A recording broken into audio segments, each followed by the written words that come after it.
समजलात तर तुमचं भलं अन्यथा डॉक्टरचं भलं कोणाचं तरी होणारच आहे. त्यामुळे आता तुम्ही ठरवायचंय कोणाचं भलं करायचंय.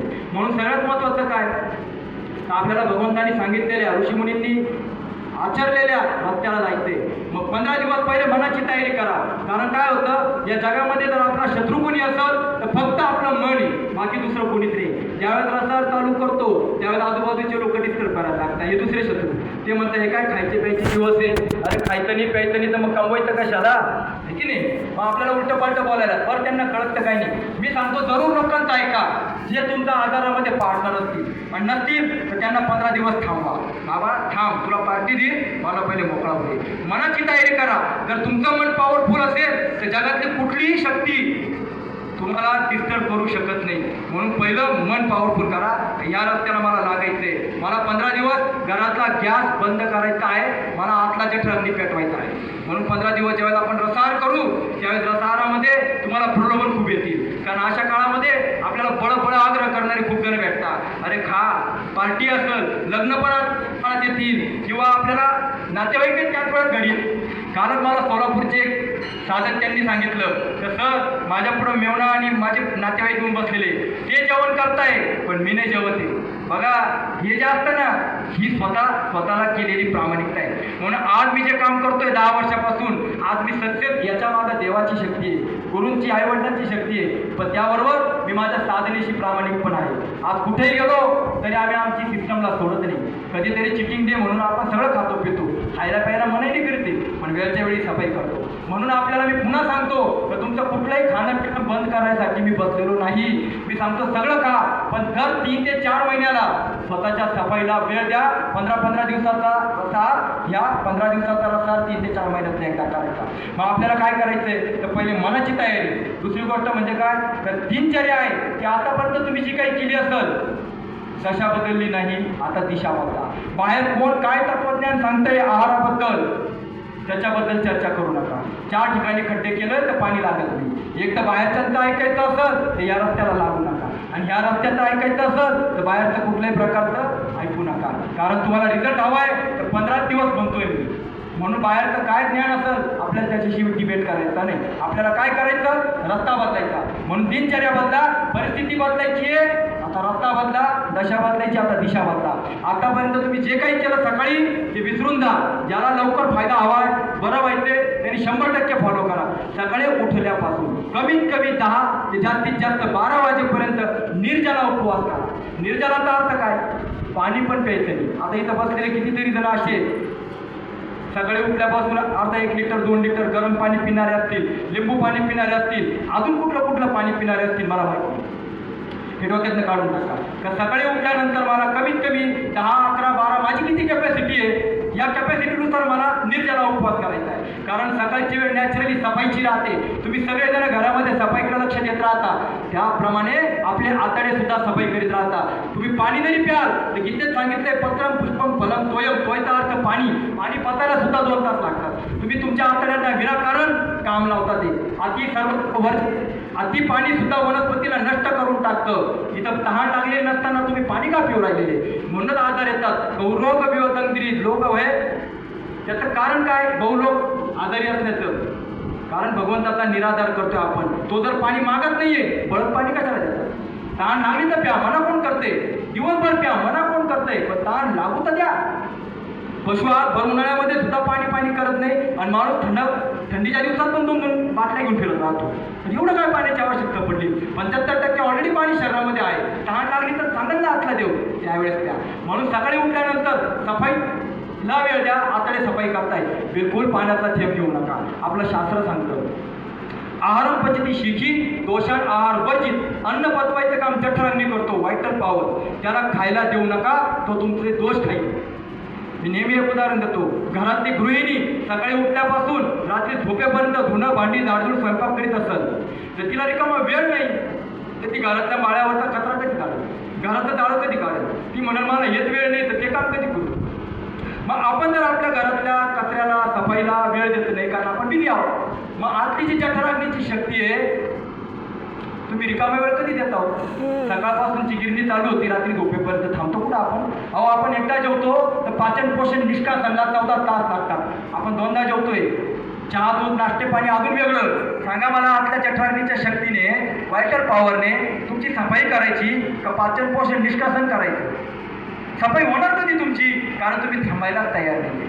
तुम्ही थांबायला तयार नाही. मग ज्यावेळेस गटार चोकअप होते ती कुठून तरी कचरा बाहेर काढते, तसं आतलं मनाशी चोकअप व्हायला लागतं. ते कुठल्या ना कुठल्या रोगाच्या रूपात घाण बाहेर काढायला आणि मग आपल्याला विविध असतात. म्हणून मी मगाशी सांगितलं का निसर्ग याच्या कायद्यापुढं आपलं काही चालत नाही. इथला कायदा तोडला तर वशिला लावून सुटू शकतो, पण त्याच्या कायद्यापुढं कोणाचं पद प्रतिष्ठा पैसा चालत नाही. मग दिवसात तारे दिसता हॉस्पिटलमध्ये ICU मध्ये ॲडमिट व्हावं लागतं आणि त्यावेळेस मग आपलं तोंडाची चव गेली, नाकाचा वास गेला आणि मग तेच लिक्विड खावं लागतं जे डॉक्टर दिल सलाईनच्या माध्यमातून. मग त्यापेक्षा इथं करा ना. कशाला आगतिक लाचार होणं हॉस्पिटलमध्ये जायचं? इथंच करा ना. प्रेव्हेन्शन इज बेटर दॅन क्युअर. आधीच सर्व्हिसिंग करा ना. अरे तुम्ही साधी गाडी घेता तरी 6 महिन्यात एकदा गाडी सर्व्हिसिंग करता. मग तुम्ही असं म्हणता का माझी गाडी कुठं खराब झाली, होईल तेव्हा बघू? त्याच्या आधीच करता. तुम्ही घराला सुद्धा वर्षात एकदा दिवाळीला साफसफाई करता. रोज तर झाडू मारतातच ना, पण दिवाळीची सफाई वेगळी राहते, स्पेशल राहते. 4-5 पोते घाण बाहेर काढतात. कुठून आली एवढी घाण? ही येते. तशी आपल्या शहरामध्ये सुद्धा 11 वर्षभर चालत राहतो. कधी सफाईला वेळ दिला? बरं, ज्या घरामध्ये सफाई झाली की आपलंच घर आपल्याला प्रसन्न वाटतं की नाही? ज्या घरात सफाई राहते, स्वच्छता राहते, तिथं प्रसन्न वाटतं. कारण स्वच्छतेचा परिणाम मनावरती पॉझिटिव्ह होतो, प्रसन्न होतं. पण ज्या घरामध्ये ते किती का मोठं असो का छोटं असो, त्या घरामध्ये एंट्री केल्या तुम्हाला एक निगेटिव्हिटी येते. जर कचरा असेल तर तुम्ही बोलून नाही दाखवत, पण मनात म्हणतात की नाही. काय लोक आहे साधं स्वच्छता मन नाही ठेवतायत. जिथं अस्वच्छता असते तिथं मनावर निगेटिव्ह परिणाम होतो. मग मला सांगा, आपल्याला स्वस्त वाटते का अस्वस्थ वाटते? तुम्हीच विचार करा. कारण हे घर कोणाचं आहे? देवाचं आहे. जर मला अस्वस्थ वाटत असेल याचा अर्थ काय? या घरामध्ये कचरा साचला आहे. कोणी काढायचा? हा काढायसाठी 15 दिवसाचा रसाहार आहे. तुमचं जेवण थांबवायसाठी नाही आहे. तुमचा आनंद खाण्यापिण्यातच आहे. मी तो तोडणार नाही, पण वेळच्या वेळी सफाई करा हे समजायला बसते. मग 15 दिवसाच्या रसाहारात दिनचर्या काय राहणार? किमान 10 ते जास्तीत जास्त 12पर्यंत बिलकुल पाण्याचा थेंब घ्यायचा नाही. उपवास करायचा. उपवासाचा फायदा काय आहे? आपल्या ऋषीमुनींनी समजवलेला आहे. अरे 14 दिवस खाल्लं, 15व्या दिवशी जसं खाल्लं तसं भरपूर सारं खाल्लं, नको ते खाल्लं. 15व्या दिवशी बाबा एकादशी आली आहे, एकादशीच्या दिवशी उपवास कर आणि उपवासाला फलाहार कर. फलाहार सांगितला, आपण त्याचा फराळ केला. एकादशी दुप्पट खाशी. कुठून आली खिचडी साबुदाणी बगर हे आपल्याला माहीत नाही. ऋषींनी सांगितलं फलाहार. ॲक्च्युली कसं झालं आहे, शब्दाचा अपभ्रम झालेला आहे. जसं पूर्वीच्या काळी मँचेस्टर कापड यायचं बाहेरच्या देशातून, आपल्या लोकांना ते बोलता येत नव्हतं म्हणून ते मांजरपाठ म्हणायला लागले.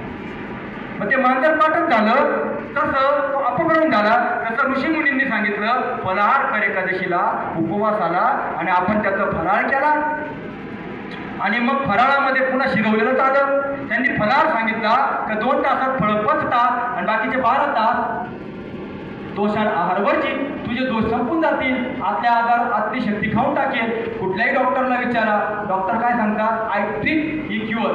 ही क्युअर म्हणजे कोण? बरं कोण करतं? आपली शक्ती करते. आणि ह्या आतल्या शक्तीला वेळ द्यावा म्हणून फलाहार सांगितला आहे. अर्थात त्याचा आध्यात्मिक अर्थ खूप मोठा आहे. तो आता मी त्याच्यात जात नाही. वेळ भेटला तर बोलू त्याच्यावर.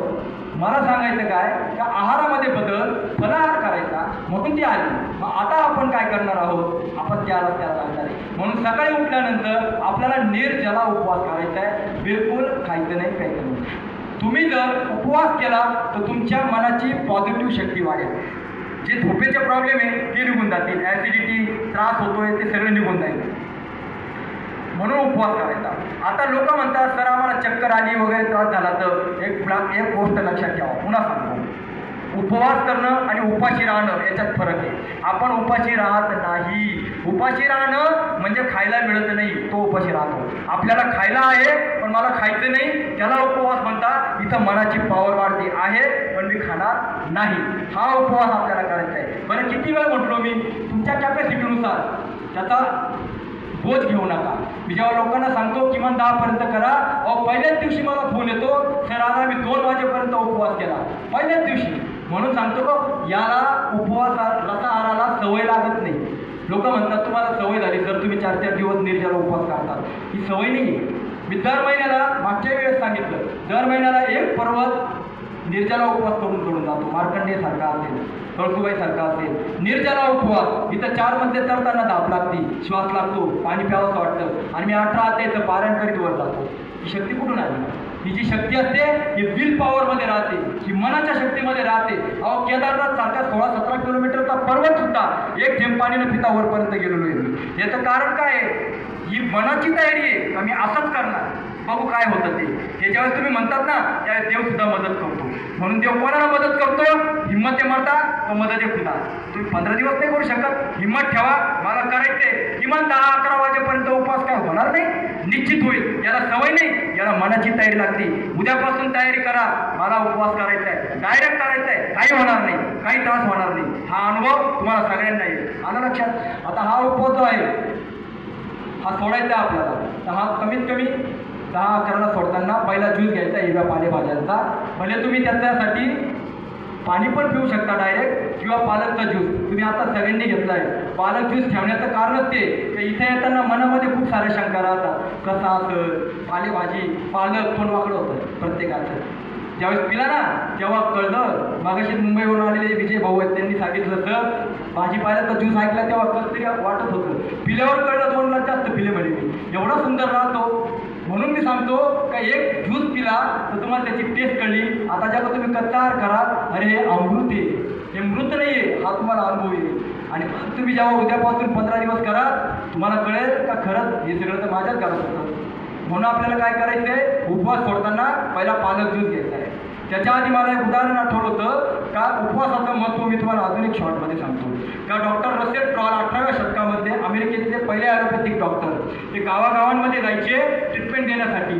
ते ज्यावेळेस एका गावामध्ये गेले तर त्या गावामध्ये डॉक्टर ट्रॉल यांनी पाहिलं तर एक लेडी अशा आजाराने ग्रस्त आहे की ती 1 हफ्त्याच्या आतमध्ये मरणार आहे असं त्यांना वाटलं. आणि ज्यावेळेस ते तिला चेक केलं, पाहिलं आणि सगळ्यांना सांगितलं का आता इथं काही खरं नाही आहे, ही अशी मरणार तशी मरणार. मग तिला एका वेगळ्या रूममध्ये ठेवलं. ते ज्यावेळेस 15 दिवसानंतर त्या गावात पुन्हा व्हिजिटला गेले, त्यावेळेस त्यांनी पाहिलं की जी महिला 1 हफ्त्यात मरणार होते तिथं काम करून राहिली आणि ते एकदम थंडणीत आहे. त्यांना आश्चर्य वाटलं का माझ्याशिवाय गोळ्या औषधं येणार होतं, कोणीच नाही आहे. मग इथं कोणता डॉक्टर आला आणि बरी कशी काय झाली? मग त्यावेळेस तिला विचारलं का गं म्हणे तू कोणत्या गोळ्या घेतल्या अशा, तू तर ठीक झाली. म्हणे डॉक्टर तुम्ही तर सांगितलं होतं मी 1 हफ्त्यात मरणार आहे. म्हणजे त्यामुळं काय केलं, घरच्यांनी माझं खाणं पिणं थांबून टाकलं, आता अशी मरणार तशी मरणार. माझा उपवास झाला, मला काही खायला मिळालं नाही, प्यायला नाही, तिचा उपवास झाला. आणि जसा उपवास व्हायला लागला तसं तिच्यामध्ये बदल व्हायला लागले. कारण उपवास काळात रोगाच्या पेशींची उपवास मार होते. कुठल्याही डायबिटीसच्या पेशंटला विचारा खायच्या आधी शुगर किती राहते, खाल्ल्यानंतर किती राहते, करा विचार. खाल्ल्यानंतर वाढते, मग कोणाला खाऊ घालताय तुम्ही? रोगाच्या पेशींना खाऊ घालताय. ज्यावेळेस उपवास करतात रोगाच्या पेशी मरतात, नॉर्मल होतात. अनुभव तर करा. म्हणून उपवासाचं महत्त्व साधन आहे. मग त्या डॉक्टरांना इतकं आश्चर्य वाटलं, मग त्यांनी एक प्रयोग केला. त्यांनी एक प्रयोग केला का त्यांनी अशी गोळी शोधली का तिला प्लासिबो म्हणतात, की फक्त गोळीसारखी दिसणारी पण त्याच्यात औषधी तत्व काही नाही, फक्त दिसायला गोळी. तसं मग अशी बटनाचं उदाहरण दिलं तशी गोळी, तिला प्लासिबो म्हणतात. ही गोळी आणि औषधाची गोळी त्यांनी काय केलं, निम्म्या पेशंटला औषधी गोळ्या दिल्या ॲलोपॅथिक आणि निम्म्या पेशंटला प्लासिबो दिल्या ज्याच्यात काहीच नाही, पण सांगितलं नाही कोणाला काही. मग त्यांनी वर्षभर ट्रीटमेंट केल्या. ज्यांना प्लास्टिको दिल्या ते सगळे बरे झाले. आणि जे ॲलोपॅथिक गोळ्या घेत होते त्यांचे आजार कमी नाही झाले, वाढलेले होते. तेव्हा त्यांनी जगाला ओरडून सांगितलं तर उपवासाचं महत्त्व काय. ही गोळी नाही दिली तरी माणूस बरा होतोय आणि औषधे घेऊनही बरे होत नाही, पण औषधांचा बाजार इतका वाढला तर त्यावेळेस त्यांना कोणी विचारलं नाही, कोणी व्हॅल्यू पण दिली नाही. म्हणून सांगतो तुम्हाला हे सगळं सोपं आहे. हा उपवास सोडताना आता पहिला ज्यूस घ्या हिरव्या पालेभाज्यांचा, ते अमृत आहे. हा ज्यूस कसा बनवायचा अगदी सोपा आहे. आपल्या रेसिपी बुकमध्ये दिलेला आहे. या 2 बुकमध्ये हे सगळं दिलेलं आहे. ही रेसिपी बुक या सगळ्या कच्च्या आहाराच्या रेसिपी ज्या आता पल्लवींनी बनवलेल्या आहे आणि याच्यामध्ये सगळं सायन्स समजवलेलं आहे पुस्तकाचं. का रसा आहार कसा करायचा आहे एकदा वाचा तर खरं, कोणाला पुन्हा सल्ला घ्यायची गरज पडणार नाही. 350 ग्रॅम पालकची पानं, त्यात सेंदव मीठ, गूळ, लिंबू, पुदिना, आलं, कोथिंबीर, चाट मसाला जो आपण बनवला आहे हे सगळं टाका. आणि आम्ही अजून एक पावडर पण त्यात टाकायला दिली, की तुमच्यासाठी जबरदस्ती नाही. त्याच्यामध्ये आम्ही देतो जामून, आवळा, जिरा, आमचूर टाकायला देतो आम्ही. तर ती जी आहे ती पण तुम्ही टाकू शकता, जी आपल्याला डाएटच्या किटमध्ये. ते जे किट असतं ते एकदाच घ्यायचं आहे, परत घ्यायची गरज पडणार नाही तुम्हाला, कारण आपल्याकडे काम एकदाच आहे. पुन्हा तुम्ही दुसऱ्याला सांगाल इतका सोपा रस्ता आहे. तर हे जे आहे यामध्ये हे येणार पण आहे, किटमध्ये हे सगळे येत असतं. तर हा जो ज्यूस आहे या नायलॉनच्या डाळीमध्ये गाळून घ्यायचा. ही डाळी इतकी सोपी आहे, चारी बाजूनी पकडीला पिळायचं की वर्षभर खराब होत नाही. आपल्या कपड्यामध्ये घरातल्या कुठल्या चाळणी गाळणी गाळायची गरज नाही. तर ह्या डाळीमध्ये गाळून घ्यायचं. 250 ग्रॅम पालक, त्यात सेंदो मीठ, गूळ, लिंबू, पुदिना, आलं, कोथिंबीर, चाट मसाला हे सगळं टाकल्यावर हा ज्यूस या डाळीत गाळून घ्या. 3 तास ज्यूस टिकतो. कुठं जायचं असेल तर थर्मासमध्ये, बॉटलमध्ये ड्युटीवर जॉबला घेऊन जाऊ शकता, फ्रीजमध्ये ठेवू शकता, बर्फाचा तुकडा टाकून छानपैकी पिऊ शकता. डोक्यातले सगळे भ्रम काढून टाका. आलं का लक्षात? म्हणून तुम्ही त्याच्यामध्ये कुठल्याही झाडांची पानं पण टाकू शकता. जे पशु पानं खातात ती सगळी औषधं राहतात. म्हणून लगेच आगोरी प्रयोग चालू नाही करायचे. अन्यथा तुम्ही लगेच कुठल्याही झाडांची पानं आणून टाकाल. सुरुवातीला मोठे प्रयोग करायचे नाही, अगदी साधे साधे प्रयोग. जेव्हा तुम्हाला फायदा व्हायला सुरुवात होईल मग तेव्हा तुम्ही इतर झाडांचा पाला हळूहळू टाकायला सुरुवात करा. म्हणून प्रयोग करताना एकदम मोठे प्रयोग करू नका. जे आम्ही समजावले, जे आमच्या मार्गदर्शनाखाली आहे त्याप्रमाणे हळूहळू पुढे जा. आपल्याला काही नाही करायची.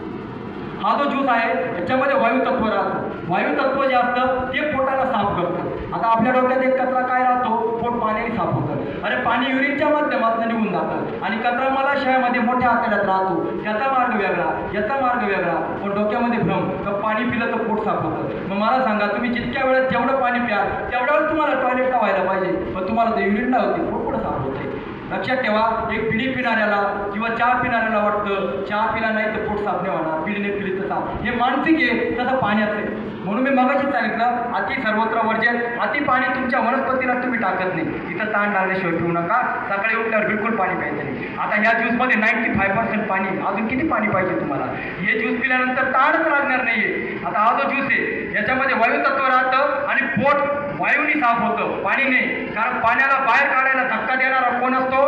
वायू राहतो. म्हणून आपल्या शरीरामध्ये 5 वायू आहे, प्राण, अपान, उदान, व्यान, समान. हे पॉवरफुल झाले तर तुमचे आजार निघून जातील. अन्यथा तुमच्या शरीरामध्ये गॅसेस वाढतील, ॲसिड वाढल, कफ वाढल. हेच मला सांगायचे की हे अन्न ज्यावेळेस चढतं त्याच्यापासून गॅस मिळतो, ॲसिड मिळतं आणि कफ मिळतो. तुमच्या शरीरामध्ये जर कुठं दुखत असेल तर त्याचं कारण तुम्हाला सांगतो. शरीरामध्ये गॅसेस वाढले, गॅस कुठं असतो? जिथं गोबर असतं तिथं. अरे गोबरच्या ठिकाणी आपण थांबू शकत नाही, तर आता देव कसं काय स्वस्त बसू देईल तुम्हाला? मग गॅस वाढला तर वात होतो, वात वाढला तर 3 गोष्टी होतात: सांधिवात, आमवात, पेशीवात. सांधिवात झाला तर जॉईंट पेन होणार, आमवात झाला तर पोट दुखणार आणि पेशीवात स्नायू दुखणार. तुम्हाला कुठं तरी काहीतरी दुखतंय, ते वजनाने नाही आहे. अरे वजनाने प्रॉब्लेम असता तर जगात बारीक माणसाला एकच रोग नसता. हत्ती बैलाचे कायम गुडघे दुखले असते. अहो गवत खाणारा बैल डोंगर चढताना थकत नाही. आता आम्ही बघा पंचपक्वान्न काजू बदाम खाणारी माणसं बिना लिफ्ट 4 मध्ये आम्ही चढू शकत नाही. काय ताकद राहिली आमची? असं तर आमचं आयुष्य चाललंय. म्हणून सांगतो, आजही पुन्हा बोलतो, तुमच्या वयाचा तुमच्या आरोग्याशी काही संबंध नाही. 100 पितामह भीष्म 186व्या वर्षी युद्धात लढताना उभे होते आणि आज आपण. म्हणून सांगतो तुम्हाला, बिलकुल कुठला त्रास होणार नाही. या रस्त्याला प्रॉपर फॉलो करा. आता हा जो ज्यूस आहे त्याच्यात वायुतत्व राहतं आणि वायूने पोट साफ होतं. म्हणून हा वायू पॉवरफुल करायचा असेल तर हिरव्या कच्च्या पानांचा ज्यूस घ्यायचा.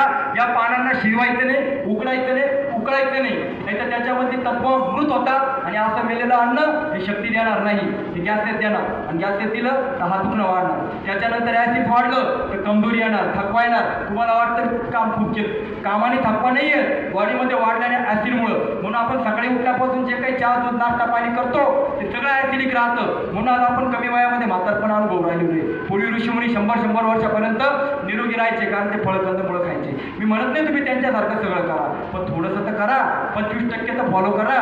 कशाला दवाखान्यात जायची वेळी? हा जो ज्यूस आहे वायुतत्व असतं याच्यामध्ये क्लोरोफिल राहतं. त्यामुळे तुम्हाला कधी पण भविष्यात swine flu, bird flu, dengue, viral infection, कोरोनासारखे व्हायरस तुमच्या जवळ पण येणार नाही. हे नुसतं बोलत नाही, मी मगाशी सांगितलं, जगून दाखवलं. कोरोना आमच्यासाठी पण नवीन होता, पण तरीसुद्धा आमचा या सिस्टमवरती विश्वास, देवावरती विश्वास. माझी पत्नी जवळजवळ 20 लिटर ज्यूस बनवायची रोज, आणि मी रोज जवळपास 25 किलोमीटरच्या परिसरामध्ये जे कोरोना पेशंट माझ्या संपर्कात होते त्यांना आम्ही वाटून यायचो. काय आम्ही काय इथे काय ओव्हर कॉन्फिडन्समध्ये खेळत होतो का? आम्हाला मरणाची भीती नव्हती का? पण आम्हाला आमच्या भगवंतावर आणि या 6 देवावर विश्वास आहे का ज्याचं शरीर शुद्ध आहे आणि तो या कच्च्या आहाराला घेतोय, त्याला घाबरायची गरज नाही. करून दाखवलं. तुमच्या समोर बसतोच, गप्पा मारून बोलतोच की नाही. म्हणून सांगतो हे सगळं अनुभवायची गोष्ट आहे, केवळ ऐकून ज्ञान मिळवायची गोष्ट नाही. ज्ञान प्रत्येकाला भरपूर आहे, माझ्या पुढे सगळे ज्ञानी बसलेले, पण रिझल्ट या रसा आराणीत मिळणार आहे याचा अनुभव घ्या तुम्ही. मग हा जो ज्यूस आहे हा जर घेतला तर तुम्हाला भविष्यात कुठल्याही प्रकारचे व्हायरस जवळ येणार नाही याचा अनुभव घ्या. आता हा जो ज्यूस आहे हा घेतल्यानंतर दिवसभरामध्ये सीझनल फळं पाहिजे तितकी खा. आता हा जो पालक ज्यूस आहे 1 ग्लास एका जेवणाची ताकद देतो. तुम्ही 4 पोळ्या जरी खाल्ल्या तरी 4 पोळ्या ज्या आहेत त्या पचल्यानंतर एवढासा ज्यूस बनतो, बाकीची घाणत बनते. दुसरं काय, मग शरीराला रिकामा वेळ द्या, कचरा साचू देऊ नका, डायरेक्ट ज्यूस द्या. म्हणून आपल्याला 1 ग्लास एका जेवणाची ताकद देतो, तर तुम्ही 4 ग्लास ज्यूस प्या. तुमची किती कॅपॅसिटी आहे, परंतु ड्युटीवर जाणार असाल तर 4 ग्लास पिऊ नका, नाही तर लूज मोशन्स होतात. म्हणून घालत असतील तर बिलकुल प्या, नाही तर एखादा ग्लास पिऊन बाहेर निघा. कारण काय, आपल्याला सवय नाही अजून त्याची. एकदा तुम्हाला आयडिया आली तर मग तुम्ही किती प्या त्याचा त्रास होणार नाही. आणि लूज मोशन्स होणं याचा अर्थ तुमचं शरीर सफाईला लागले. अहो सफाईला लागले तेच तर करायचं आहे आपल्याला. मग याच्यामध्ये लूज मोशन झाले तर घाबरायचं काय. म्हणून घरी असाल तर भरपूर पिऊन घ्या, लवकरात लवकर घालणार काढा, जेवढी निघेल तेवढं चांगले.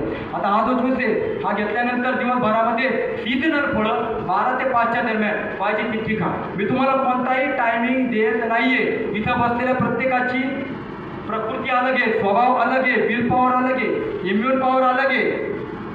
म्हणून मला ज्यावेळेस भूक लागल त्यावेळेस तुम्हाला लागेल असं नाही होणार आहे. प्रत्येकाचा टायमिंग अलग आहे. मग तुम्हाला जेव्हा भूक लागल तेव्हा तुम्ही खा. टाईम झाला म्हणून खाऊ नका, हे यंत्र नाही.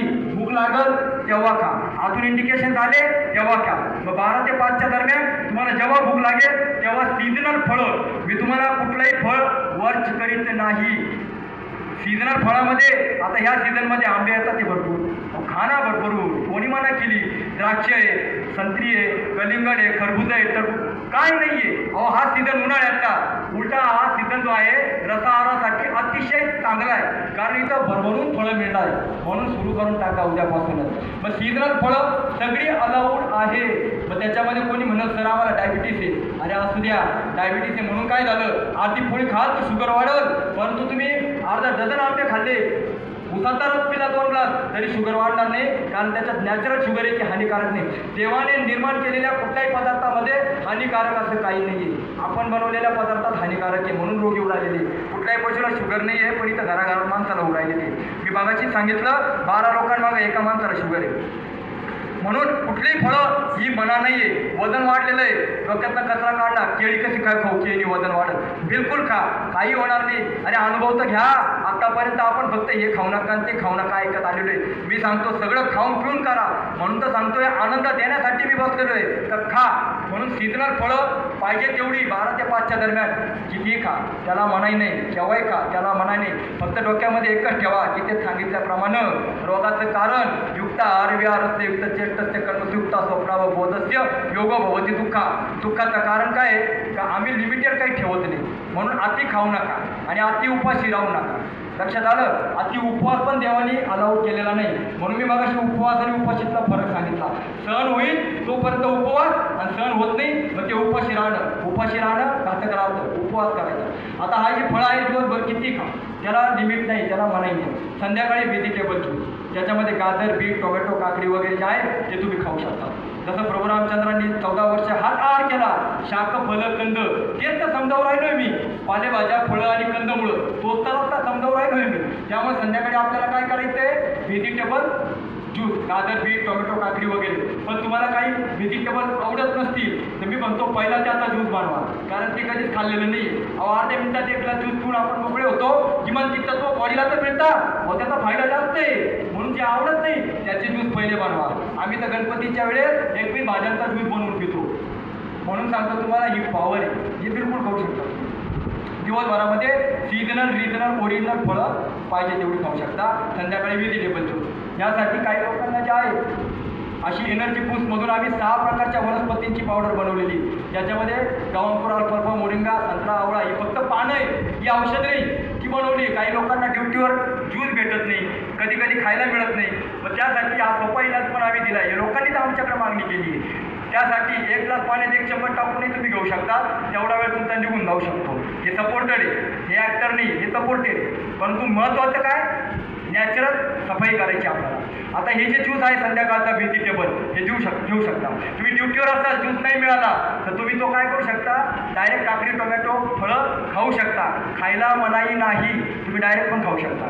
थोडेसे खजूर सुद्धा खाऊ शकता. जर तुम्हाला वाटलं तर माझ्या डब्याला काहीतरी असावं टाइमपास म्हणून, काळे मनुके, जर्दाळू, फक्त काजू बदाम खाऊ नका, त्याच्यामुळे ॲसिड वाढेल. त्यानंतर रात्रीच्या वेळेस पुस्तकात दिलेले विविध प्रकारचे सॅलॅड तुम्ही खाऊ शकता. या पुस्तकामध्ये भरपूर सारे रेसिपी आहे ज्या आता तुम्हाला टेस्ट करायला मिळतील, जेवायला मिळतील. त्यावेळेस तुम्ही म्हणाल का नारियलचा मठ्ठा असा असतो, अरे बापरे, आम्ही तर आजपर्यंत पाहिला इतका टेस्टी. अलग अलग सॅलॅड, बीटचा हलवा, सगळं शिजवलेलं नाही, सगळं कच्चं आहे. अनुभव तर करा. तर रात्री तुम्ही या पुस्तकात दिल्याप्रमाणे किंवा आता पाहाल त्याप्रमाणे रात्रीचं पोटभर खाऊ शकता. फक्त शिजवू नका, उकळवू नका, गॅस पेटवू नका, एवढं डोक्यात ठेवा रात्रीच्या वेळेस. आणि झोपताना मी काही लोकांसाठी डिटॉक्स पावडर पण बनवली आहे, तिला नाव दिलं आहे ॲक्च्युली, त्याच्यात आवळा, गुळवेल, जिरा, आमचूर आहे. ते पण तुम्ही झोपताना एक ग्लास पाण्यात त्याच्यामध्ये घेऊ शकता. कंपल्सरी माझ्याकडं कुठलीही गोष्ट नाही, हे सगळं तुमच्या मनाप्रमाणे तुम्ही करणार आहात, त्याचं मार्गदर्शन करायला मी बसलेलो आहे. फक्त एवढंच आहे का तुम्ही तुमच्याशी इमानदार राहा, कारण इथून गेल्यानंतर मला काय माहीत तुम्ही काय फॉलो करता ते. तुम्ही स्वतःशी प्रामाणिक राहा, 100% तुम्हाला रिझल्ट भेटेल. आता मी तुम्हाला 2 गोष्टी सांगितल्या.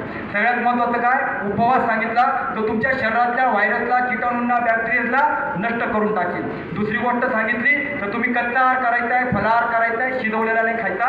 त्यामुळं नवीन कचरा साचणार नाही. पण आता आपल्याला माळ्यावरचा कचरा काढायचा आहे. माळ्यावरचा कचरा म्हणजे घरावर, म्हणजे आपल्या शरीरातल्या मलाशयात साचलेली घाण ही आपल्याला बाहेर काढ. त्यासाठी तो जो कचरा असतो तो ह्या मलाशयामध्ये राहतो. हे मोठा आतड